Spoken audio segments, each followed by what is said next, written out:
Warning: this clip may contain greatly offensive content. Do not watch if you have a heart condition or are under 18. I'm not kidding, you will die. Hello bros and welcome to Effect Zero, BroFive Productions, and next part of Corruption of the Champions. Start recording right here. It's been a while since I did that clip now. Most focusing on multiplayer right now, but well, Chemical has been away for 2 days. Just logging in briefly, not time to answer any questions or even say anything at all for the reason. So I'm gonna do a clip now. Let's see. As I get it, it seems that for the ways you explore every part is how long it will take. Like, first discovered forest, so that's the easiest. Lake was second, so that is the next easiest, and desert third easiest, and so. But let's explore the desert. Alright, I'm fighting a snake woman. I want to practice my magic more, so let's use magic attacks. Using 15 stamina.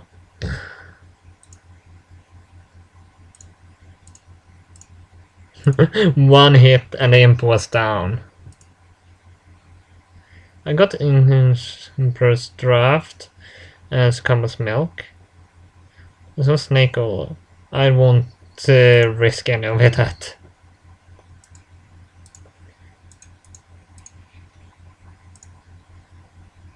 Let's explore the farm actually.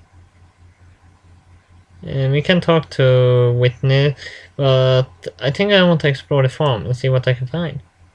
While exploring the Whitney's farm, you run across the furry southern belly almost immediately. She looks like she has a job for you. Whitney tells you that one of her barn residents, a cowgirl named Marble. Oh wait, so that's Marble. I wonder where she was. I heard something about her in Corruption Champion. I didn't really pay attention though. Barn resident cowgirl named Marble is sore from overrushing the milk machines. She asks you to go and give the cowgirl a gentler touch from a living being. You walk to Witness Barn and head over to a series of small rooms for the cowgirls. You find Marble's room and knock on the door. A friendly, earthy female voice calls out in response and invites you in. Inside is a rather pleasant little room. There are several shelves off the walls and a small sitting table in the corner with seating for two. A large portion of the room is dominated by a large bed, the owner filling most of it. Lastly, you notice a mini dresser next to the bed. The room's owner looks over at you and starts, "Oh, I never met you before." As she gets up, you give a chance to get a good look at her. She is over 6 feet tall with long brown hair, tipped with 2 cow horns and a pair of cow ears, in place of normal human horns. Rounding out her relatively unchanged face are a pair of deep brown eyes.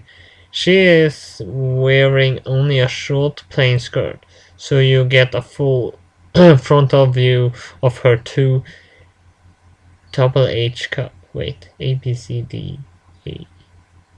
Not big. Well, wait, they are pretty big. Double H cup assets.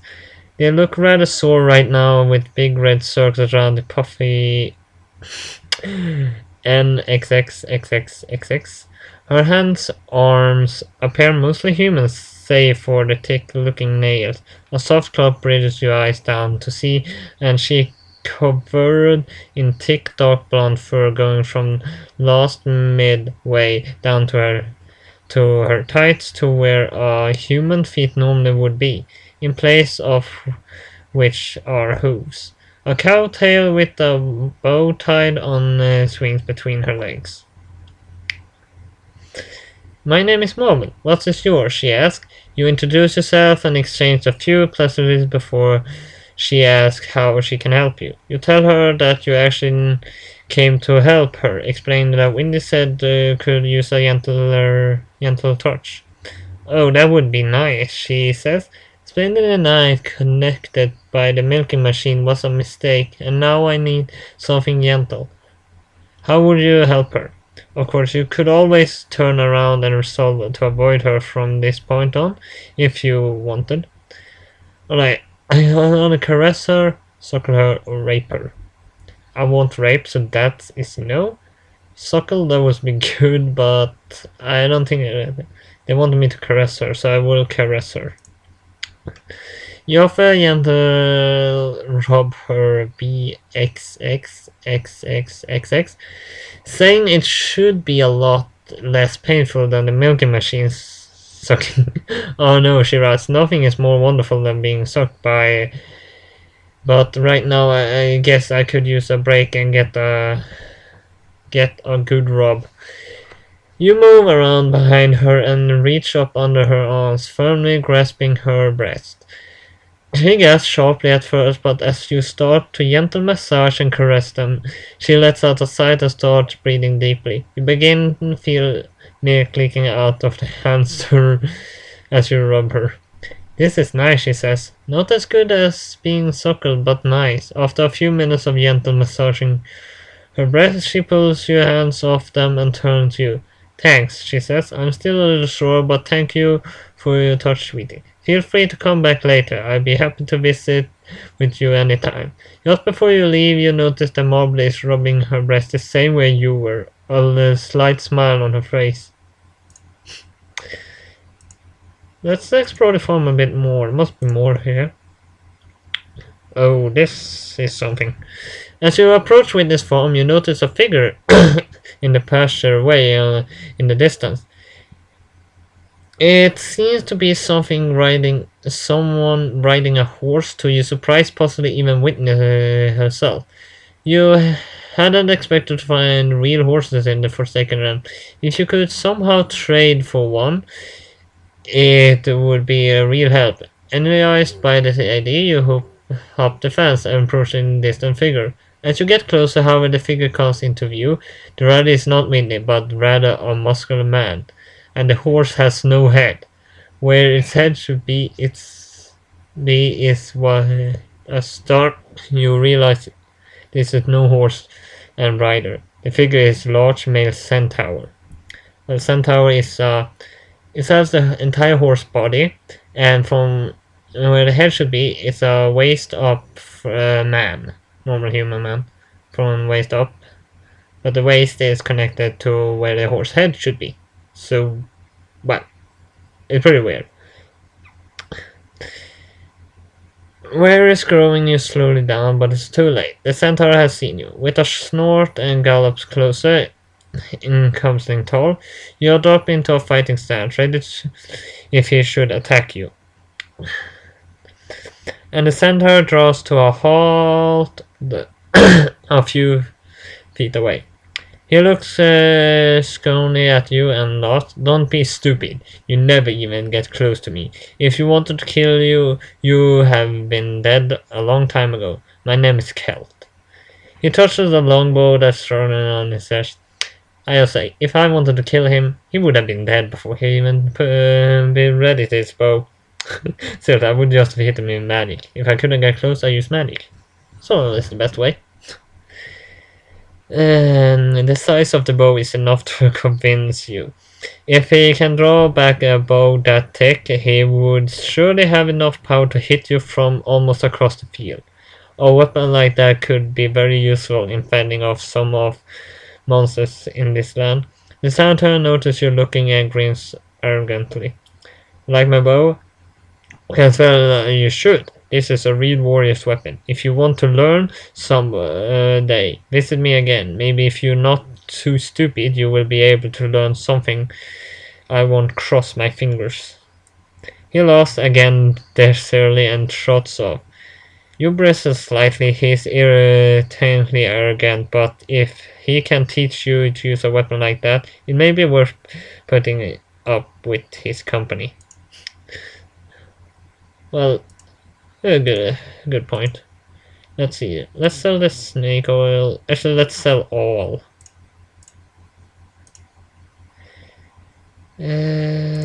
Study. Ah. Let's see. Adrian is here. It's nothing special. Dominica. I don't know who she is. You approach the woman, delivering a polite greeting. She glances back at you and thinks she might be smirking beneath the veil, but can't tell. Hello, to you as well, she replies in a long, musky voice, gesturing to a seat across from her. You're a new face, no? You set the seat and begin to make a small talk with her. I'm Dominica, she adds, after a chuckle of you. Just Dominica now, I'm afraid. You introduce yourself as well. If you, I'm not mistaken, you'd be from England, yes? You nod and ask if she's familiar with your homeland. I'm afraid not, she replies, but I do my best to learn about the world of England. I said, has England has sent champions every year for about, oh goodness, longer than I know. I've spoken with another during my time here, and you both got a very distinctive accent.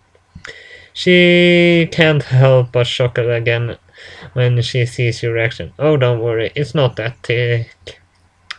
Rotin tried to ask her about her own home. She leans back in the chair and gazes off for a moment before responding. I come from far away. Farther than most the people here know. Far enough that it's unlikely I'll be returning. You hear a familiar longing in the voice. One of you know it's some dark night. You feel a certain solidarity with her. She looks back at you and shrugs. You suspect that beneath the cloth she is giving you a half smile. Perhaps if circumstances work in my favor one day, I make the best of my situation here. The two of you chat for a while longer, making small talk about the things you've seen in the demon realm. Eventually, you can't help but observe that she doesn't seem to be sporting massive breasts. Or, well, that's weird, but I'm gonna say it just because otherwise it's gonna be weird. 30 cocks. Can you even have that many? I doubt you even are able to have two. But is it demon maybe you even be able to have 50? Or be mad with lust. And you ask why she looks you up and down once enough. You don't have to put everything you find in your mouth, you know. She finally answers. After a bit more conversation, she glances outside and says she should go. It has been nice, too, she adds. Would enjoy speaking with you again. She rests a hand on your shoulder and she leaves. Her eyes tell you she's smiling before she goes. Well, I don't see anything that I can confirm her being. I'm still gonna keep going to the tower every night and study. Because the higher intelligence, the stronger I be, I guess. Right, let's sleep. Right, nothing special seems to happen. Actually, I want to talk to Urta. You approach Urta and she slams her bottle down on the table hard enough to rattle. She slurs, "You should stay away from me. I don't want to any company right now. There's nothing but to leave." Seriously? I'll leave. Actually, just in case something really bad happens, I'm gonna try to explore the swamp. Oh, there's gonna be something to read. Let's see. While running through the swamp, you hit a patch of soft ground, struggling with your balance. You topple over and find yourself falling face first into a sudden pit or breaking through with a disfied groan. You manage to squirm upright in the filth, your mud-covered head and arms breaking the surface of the heavy gunk again. You can feel the wet seeping through your clothes, making the fabric stick to you. From before you can wipe the mess from your eyes, the sound of footsteps crunching through the monk draws near, and soon a rough green hand grips you by the shoulder and pulls you from the bog. You cough and sputter to get the filth from your mouth, and a large hand passes you back to help. Truly conquering, you wipe your eyes enough to make you out the rescuer. Enough to make out your rescuer. This starts a hulking figure with olive green skin. He must be easily over 7 feet tall. His bald face eyeing you up and down with an expression of interest. Oh, look at Shah. Didn't like sucking dirt. The man teases you through the grin, shows off a rows of sharp teeth, completed with a small tusk that just over his upper lip. Oh, wait, from the description of that, it sounds like an orc. Despite the grin and hand patting your back, he is far more intimidating than charming. His strong, large hands move the rest up his hips, just above the ragged shorts, puffing his bare chest, and proudly your eyes drop from his grin, pass over the swell of his performance, and glance at muscle gut. He is bulging abdominal like a fat fish swimming beneath the sea of green skin. Further you look, trailing down his body, even his bare legs are thick with muscle. And as your eyes pass over his pelvis, his man's voice rumbles deep within his chest, and you see an orc buff of 4. Well, I was right, he was an orc, but doesn't seem hostile or sex mad for that reason. He lost following resounding messaging. I'm Rugar. I live in the Hare Swamp. I've lived here most of my life. I used to wrestle gators before they got harder to find. Well, I guess the demon got them. You nod him, wiping the sludge off your body before frowning at yourself. Rugar rumbled, truthfully eyeing you over again. My house is over yonder. Ain't nobody but self around here, but I can find you something to wipe your face with. Rugar offers his friend a smile again, his souvenir rows of teeth defeating the gesture. Though vainly you try to ignore the teeth and smile back at the generous Rugar, thick fingers points to the ground. Yeah, just wait right here. I'll be back. He says, turns routing to the muscle. Should you really wait for him? It doesn't seem bad or hostile or anything. Sure. I might have done a bad decision now. It feels like several hours passed with no sign of Rogar, but you decide to wait and use what little clothes you have to clean yourself off. Eventually you hear the slow trot of heavy footsteps as Rogar comes into view with a smile on his face and a bucket and towel in his hand. He sets steaming bucket down and draws near. Here you go, he says with a grunt, dipping towel in the bucket and rubs your body in towel, wipe away the mud from you, seeming not to realize or perhaps not minding the intimidating gesture. The hulking horse is surprisingly gentle as he cleans you like a young child. The warm waters and careful touches suit your tired muscle. Your skin becomes textured with ghost bumps as the tickles droplets run down your body and the filth is washed down the waters below. You find yourself sighting a relaxation from the treatment. A smile curls your lips as you look down at Ruga, and he returns the pleasant look with a toothy smirk. Clean as a whistle, Ruga chuckles as and drops the towel in the bucket with a splash. His face beams with pride at his work, chest puffing out as he looks over you. He eyes you up and down again, and your curious looking just making him snicker. Don't meet too many friendly folk around here, but it would be nice to have a less to talk with. After a few moments of awkward roaming through his pocket, he pulls out a crunched piece of paper and hands it over to you. This is you can find me. Ruger grins from ear to pointy ear. You unfold the paper and see a crudely drawn map eventually explaining how to get to Ruger's hut. You wonder if making this map was why he took so long. You take care now, yeah? Here. He holds turning summonedly this map why he took so long. You take care now, yeah. Holy strumming so walk away waving over the shoulder as you tromp through the natural habitat. You wander back to your camp, wondering if you should see him again. You can now find Druga's hut when wandering the swamp occasionally.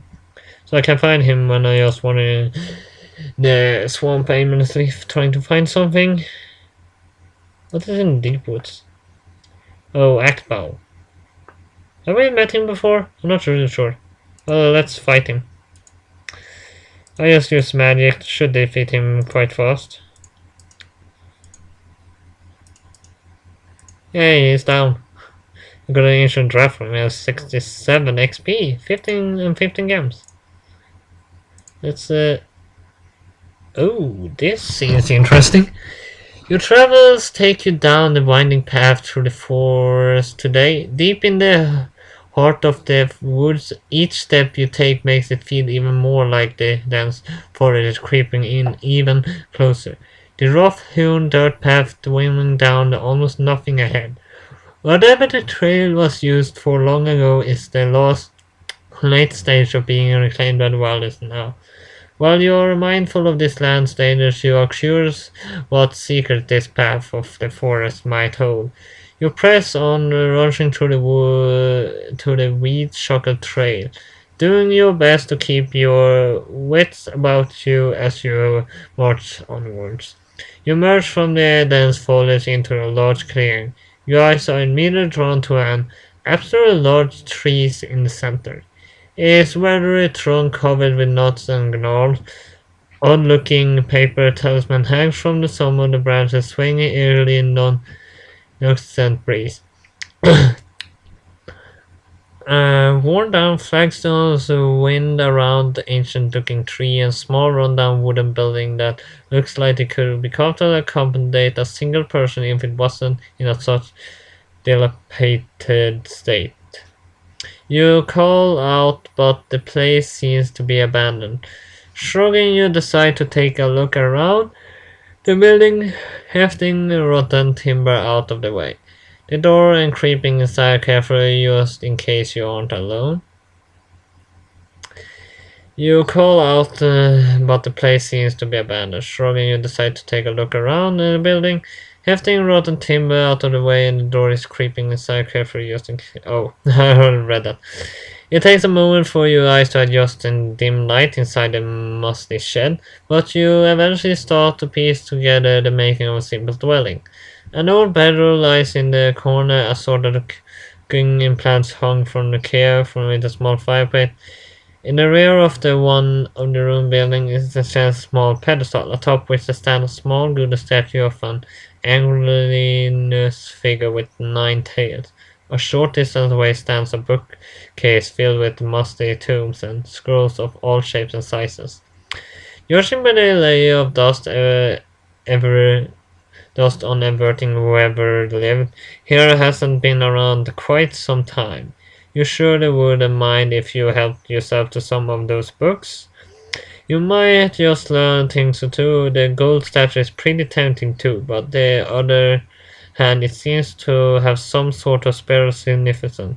Stealing it from the rightful place might not be a wise idea. Of course, you could always try praying to it. Like, read books, it will increase my intelligence. But I think I'm gonna try to meditate. But it says it will only reduce my corruption. I have 0 corruption already. Hmm. let's read books then. You decide to pursue a selection of old tomes and bookshelves to your dismay. Many of them seem to be written in strange scripts that you can't understand. After a bit of searching, though, you can find a couple that you can read, carefully thumbing through the old dusty pages. It seems to be a reading text of some sort. As you flip through the pages, you read about the various rituals, scripting familiar yourself with the spirit of God in this land.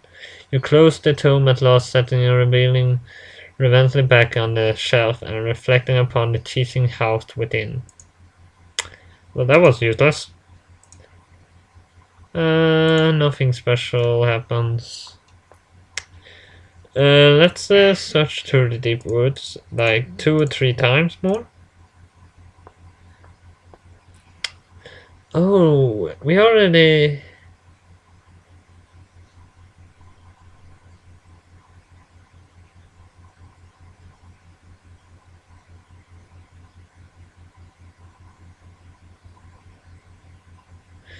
Oh, it seems like I haven't done anything. As you explore between the tall ancient trees, you notice a fog beginning to spill out from between the trees and over the mossy ground. As your haze pours forth and flows past your feet, you notice the forest around you growing distant, darker, and colder. A shiver of full fear runs up your spine as your hunting horns sound in the distance. You gasp in breath, materializing in a puff of the fire. Within mist, just as the echoes of the horn fade, coarse and canine howls breaking through the unusually cool daytime air. Your eyes twitch and ears rings, and the sound of hoofs pounding through the forest. The unholy shore of horns, hounds, and hooves shake the woods around you. As the fog rises shoulder high, your heart pounds, you're not sure why. You're frightened only that you are. Something is out there in the darkness, and it's coming for you. Do you flee or stand your ground? I'm the champion of England. I won't flee. I'll wait and see what happens.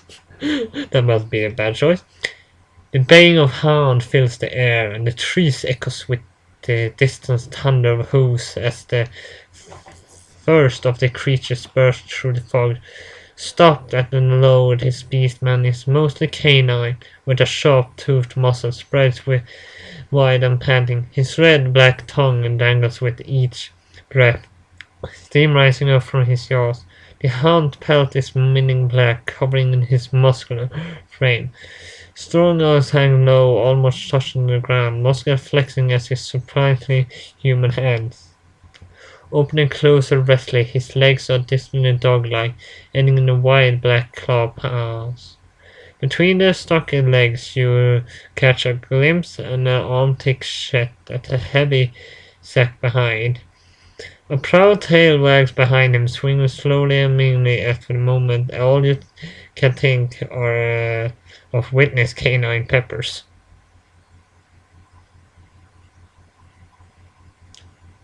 I don't get it. His belief red eyes glare at you from the beneath the dark brow. The hound takes it in a deep breath and nostrils flaring, then throws his head back and howls. The defending sound is answered. Instantly by the crashing of brushes, another beastman leaps out through the undergrowth. The fog falls to shreds as he leaps out behind you, flanking you with his fellow hound. To your horror, you see flashes of red as the slick shafts slide out, the air thick with heavy, panting breath.